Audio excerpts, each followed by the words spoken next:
Hey guys, Kakarot197 again. This time with an unboxing of the MS-06F Zaku II from the original Gundam series, provided to me by my favorite online hobby store, Hobbylink Japan. Links to buy your own highly detailed Zaku II down below. And on the front we of course have that by now traditional real great cover art. We have the mobile suit itself standing on the right, and then we have a very menacing looking Zaku head on the left side, with a warning both in German and in English. Then on the side of the box we of course get the big selling point for this thing back in the day. It's a 1/144 scale with a fully featured master grade inner frame. It is highly detailed. It comes with a lot of accessories, including even a commander antenna. We do also have a large sticker sheet, some of which aren't going to stay on the mobile suit amazingly well in my experience with real grades. And then here we have some interesting action shots, although I gotta be honest, for what the real grade can pull off, these are still relatively tame. Like, you can make much more dynamic poses with a real grade, although maybe they were worried about posing it too much because, you know, these old ones have a tendency to disintegrate by just looking at them. And talking about looking, let's have a look at what we're getting inside of the box.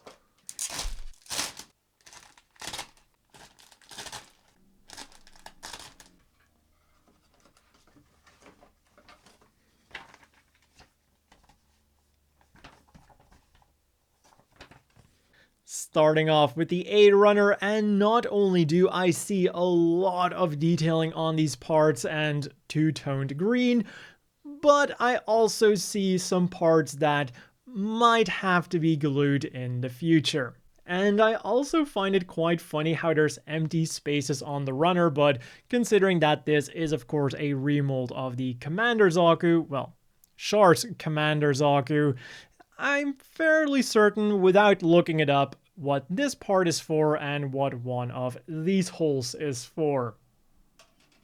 Then the B runner is the real grade inner frame, which was the revolutionary selling point of the real grades back in the day, and the thing that they've been moving away from ever since it got released. It's like, as we went on, they kept taking away parts to the point where there's now real grades with almost no real grade inner frame whatsoever. On the C runner then, we get a third shade of green, and I again see some very small parts that may need to get better acquainted with Mr. Superglue. And in addition to the normal legs, it seems that we're also still getting the Commander style legs, so I now wonder if I can build this Zaku with the S-styled legs. I might not be able to get the S-style backpack anymore, but if I can build it with S-style legs, I will do it. Because hey, Gunpla is freedom. On the D runner then, we get some more inner frame, including some piping for the pipes. And the one thing that kinda shocked me in a good way for this kit is that we're getting a trigger finger hand. Now, I skipped the Zakus and I immediately went to the L-Strike Gundam and the Freedom Gundam, which did not come with a trigger finger hand.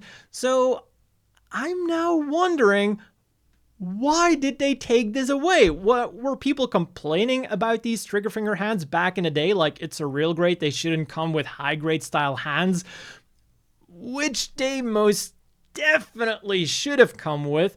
So I'm honestly shocked to see the Zaku II come with this feature almost, when it was taken away for a few kits and then brought back indefinitely. Then the E runner is a lighter gray runner with the rest of the inner frame and also some parts for the weapons. Because of course, on a real grade, it's not just the mobile suit that's gotta be two-toned, but the weapons gotta be two-toned as well. Then we're getting the F1 runner, which on the right side is looking really nice, because not only are we getting the normal commander antenna, but we're also getting that MSV-styled, really cool big blade commander antenna. And then on the left side of the runner,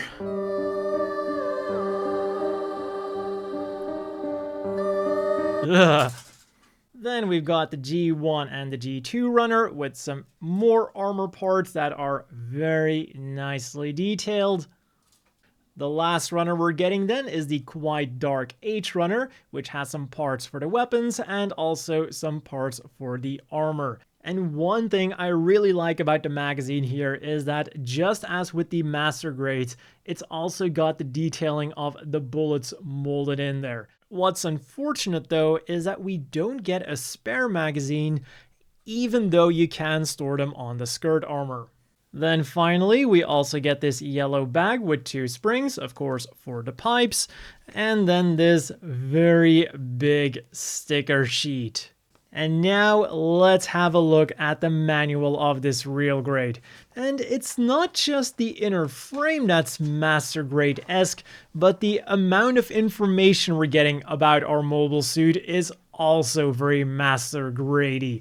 We get a lot of details on the history of the thing, we get some more information on what makes this real grade a real grade with the real system, and that is thanks to the advanced mobile suit joint, which, as I said before in this video, they've almost completely done away with by now. And then we get realistic decals in combination with that very nicely detailed armor. We also get some more information on the weapons we're getting, the 240mm Zaku bazooka, the 120mm Zaku machine gun, and the Heat Hawk. And of course, another hallmark of the real grade line is that multi-tone color that they've got going on. Then there's also some extra information on the marking stickers that we're getting, which is very useful so that you're not blindly marking your Zaku. And a very important thing to highlight is that they tried to do their best to make those pipelines, those energy pipes, as least painful as possible. And then the entire backside of the manual is dedicated to telling you where to put the stickers. So all that's left to do now is to go ahead and build it and find out for myself just how fragile the real grade Zaku really is. Again, if you want your own, links down below. And as always, a big thank you to the Patreon supporters. I hope everyone watching has a great day, and I'll see you all tomorrow with a review of this thing.